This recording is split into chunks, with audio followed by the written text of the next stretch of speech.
So we're first going to start by laying on our back, and we're going to think about finding the neutral position. So first we're going to work on a little small tilt of the pelvis, so we're drawing up the tailbone, and then we're going to carefully pull the tailbone down, and as you can see I'm creating an arch. We're going to draw back up, not lifting the buttocks off the floor, we're feeling a good imprint here of all the back, and then carefully draw the tailbone down. So let's just start to move through this. Let's start to bring in through the breath now. So exhale, inhale, tailbone goes down. Exhale, tailbone shows up. Then carefully pull back. So you're starting to get a feel of how you're moving through the vertebrae. What we're trying to do is try and find a good imprint of our back. As you can feel as we're working through this north and south sway, the pelvic tilt, you should be able to feel it operating through your neck. We're going to come back to a neutral position. So I'm feeling grounded here through the lower back. Okay? You may have a slight arch here. If your arch is quite big, you could put a rolled up towel there. Now, we know where the neutral position is, and now we're going to work through the pelvic floor. So you're going to draw up your pelvic floor at your highest height. Try not to engage your tummy at this moment. Now drawing the tummy button towards the spine. So we're holding that pelvic floor at the top, but also drawing in the tummy. So from this pelvic floor position, we've got it on, we're still being able to breathe. Now we're going to perform the pelvic tilts. We're going to exhale, inhale, draw up. So we're doing all this with the pelvic floor, and about a 40% engagement of the abdominals through to the spine. If you're still not sure about the pelvic floor, you can go to the pelvic floor video on the Align and Restore pelvic floor.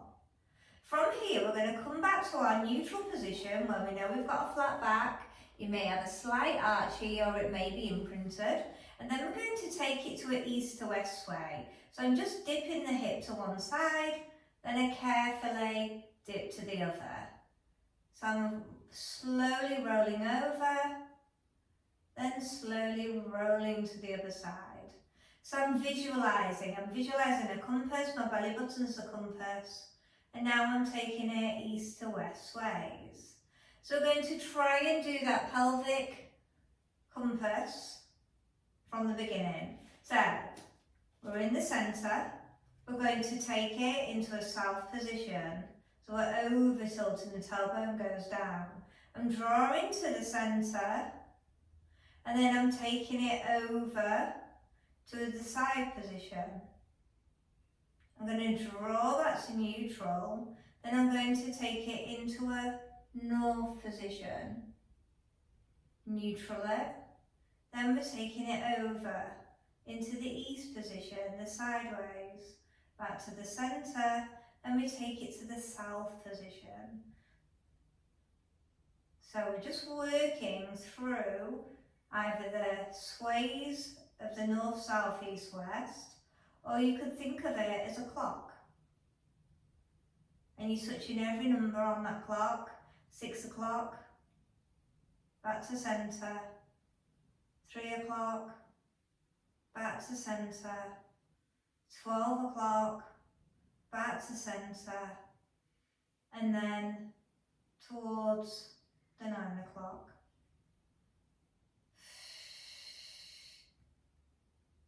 Bring in the breath, still work through the pelvic floor. Okay, so that's giving you a really good idea of how to get a good imprint. So when I say we're drawing up and we're bringing in that imprint, that's the position you should feel. From here, we're going to take it to a windmill arm. I'm just going to shuffle down my mat a little bit. So I'm keeping my shoulder blades grounded. I'm thinking about lengthening through the lever. Now when I'm lengthening through the lever, I'm keeping the shoulder blade down. Then I inhale and draw it back. Now I'm going to take it to the other arm. Exhale back. Inhale. Now we can only go back with our arm where it allows us to, whilst keeping the shoulder blades down to the buttocks. So we always stabilise through the shoulder girdle.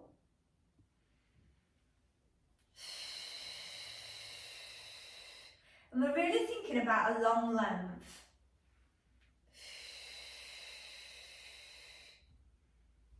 You should feel all around the back of the upper back, the shoulder blade area working. And you should be able to connect that minder muscle to the spine extensors. If you can't, it doesn't matter. Let's just work through this flow. So this is windmill arms. I'm still keeping that pelvic floor and that navel in. And release. Okay, so we're going to start to add on now. So now we're going to do a windmill arm with the opposite leg slide. So we're going to do right windmill arm, slide out the left leg, keeping grounded. So you still want to keep that imprint. With no moving of the pelvis here. And then we're going to carefully draw back. So we're going to stick to this side. Right arm and left leg, slide. Now I'm imagining that I've got drinks balancing on the hip bones. And we're actually working a symmetry movement here. Anterior, so that means the front of the body. And I'm trying to stay as balanced as I can, and I'm trying not to lose my arch. Now, if you're losing your arch, then maybe it's your shoulder that's pulling you out. So maybe don't go back as far with the shoulder or the leg extended out if you are losing that imprint. Just means you've got a lot of tightness in that upper body.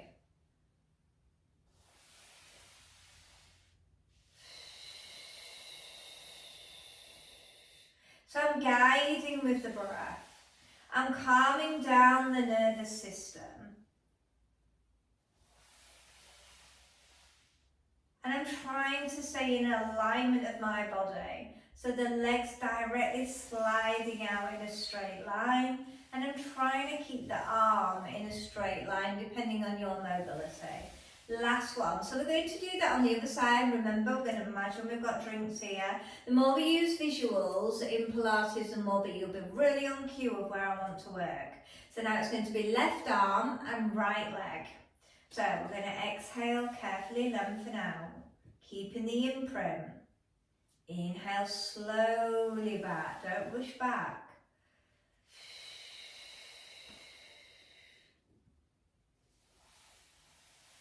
At the moment we're trying to get in these fundamental movements of pelvic stability, shoulder stability, and it may seem like a simple move, but even if you're even more advanced in Pilates, you still want to keep the control. You still want to bring back these foundations.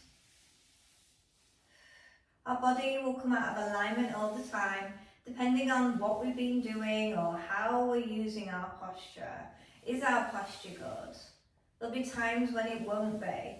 So these are really good movements that we can work on realigning. And you get in full length and full stretch of the body.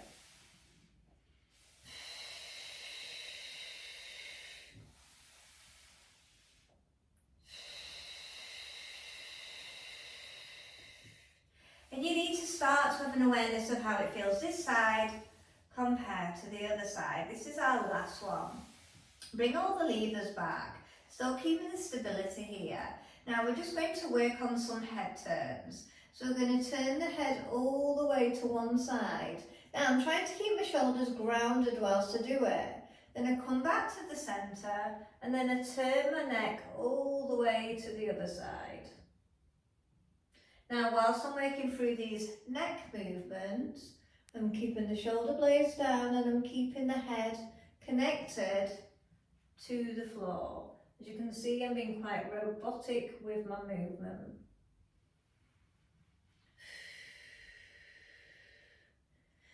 time we're going to add a chin knot. So we're going to bring our chin to our chest. Then I bring it to neutral, and that's towards the ceiling. And then I take my head all the way round to one side.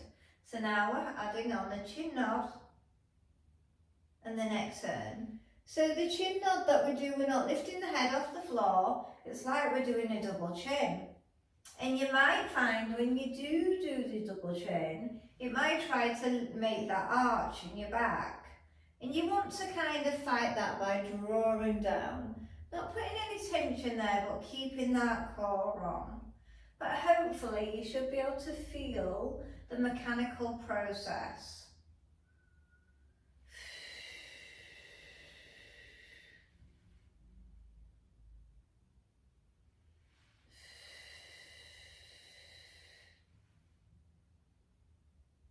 Staying here now, we're going to do some small nose circles on the ceiling. So we're just getting into the back of the neck. These are called the neck extensors. We're releasing any tension that may be there. And I'm imagining I'm drawing a 2p piece. Last one, and then I want you to change your direction. So these are really nice releases. Last one. Okay, so now we're going to bring the arms up and we're going to have the palms facing towards each other. I'm still keeping the imprint. If you've lost your pelvic floor and the ab engagement, bring it back. It'll be pretty normal that, so you just got to keep re-engaging. From here, the length of the arm should be in alignment. Then we're going to lift up as if someone's dragging my arm up, but I keep grounded through the floor. Yes, the shoulder blade comes off. Then I draw that arm down. Then I'm switching to the other side. Slow and controlled. We either call this arm reaches or ribcage closure. There's a really nice stretcher and a release if you've got any tightness in the upper back. But it's going to give you a really good awareness of what's working one side compared to the other.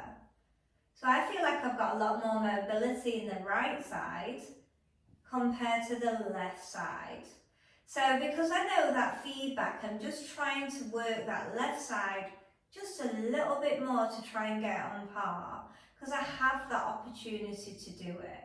And that's the beauty of it.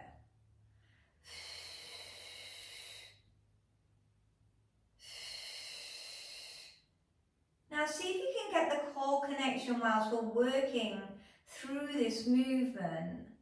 Do you feel it deep in your core? If you don't worry, that will come in time. From here, we're going to lengthen up and we're going to take the arm back, still keeping the shoulder blade down. Draw the arm back to the ceiling, plant the blade down. So we're going to lift up, we're going to take the arm back, we're going to bring the arm back up and draw the blade down. So we're going to do a couple more. Lift up, pull the arm back, lengthen, pull the blade down, draw the arm up, take the arm back, come back, draw the blade down. One more either side, lengthen the arm up, take the arm back, bring the arm to neutral and draw down.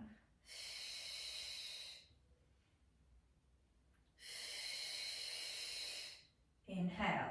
Carefully bring those arms down. We're just going to turn the head left to right again. Just because when we start to work through the shoulders, you may find the tension will start to come through your neck.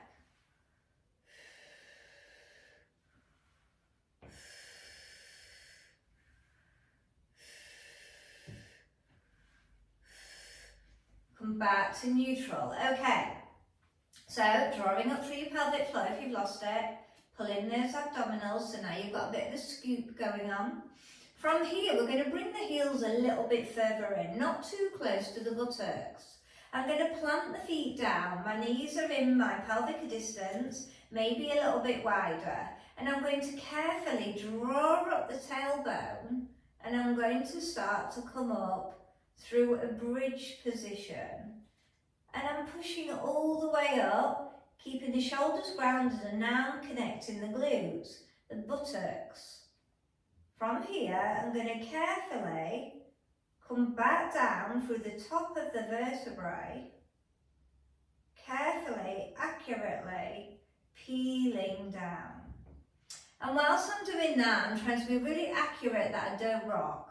So I'm going to draw the tailbone up, carefully, link by link, driving up, an opportunity to bring in the glutes, the buttocks, and I'm going to carefully peel down. You'll feel the peeling probably from the mid part of the shoulders, and then carefully roll.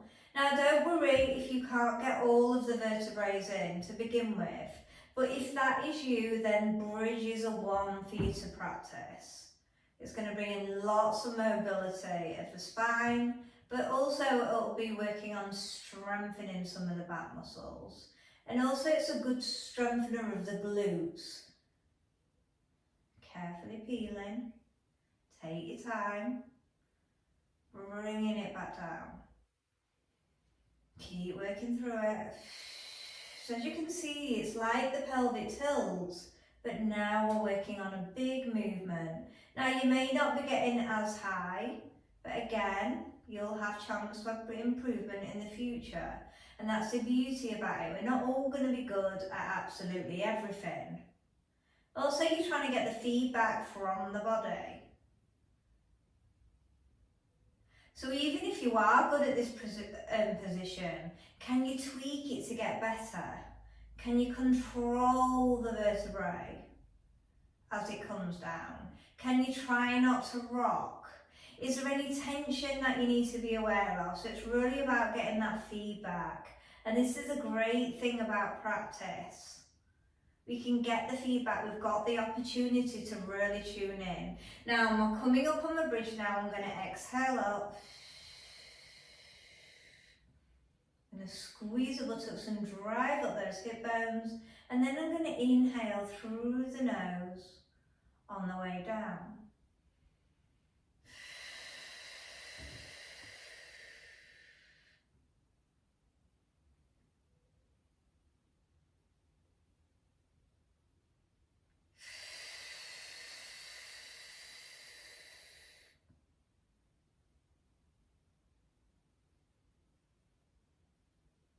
We're going to do one more.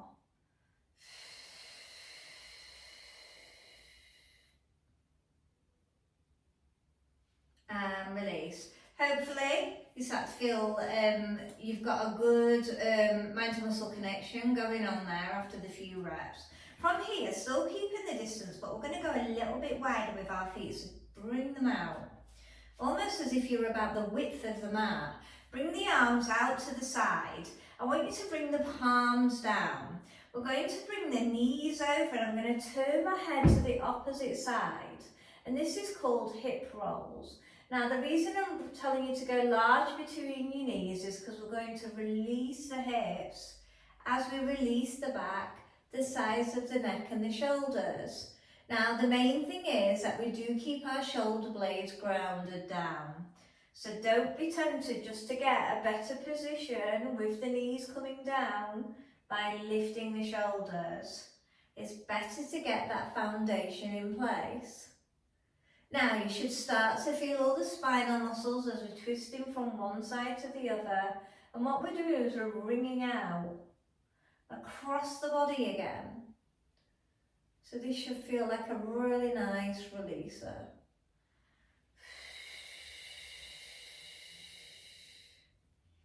We've really focused today on the upper, the neck, the upper back, the shoulders, the pelvic floor,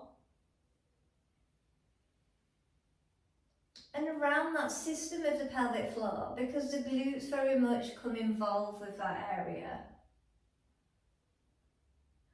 We're going to make this our last one, and we're going to draw our arms back. From here, draw up the knees, collect them, and we're going to massage out the back.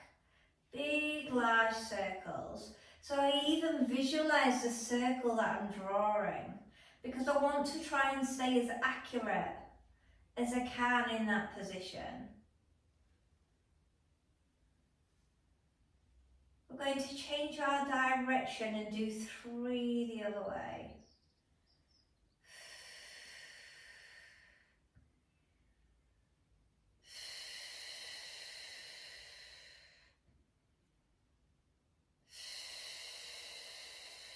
Last one, start to carefully draw the legs back down. Bring the knees over to one side. Take your time because you may feel a little bit dizzy. And I hope you enjoyed day 1. Goodbye.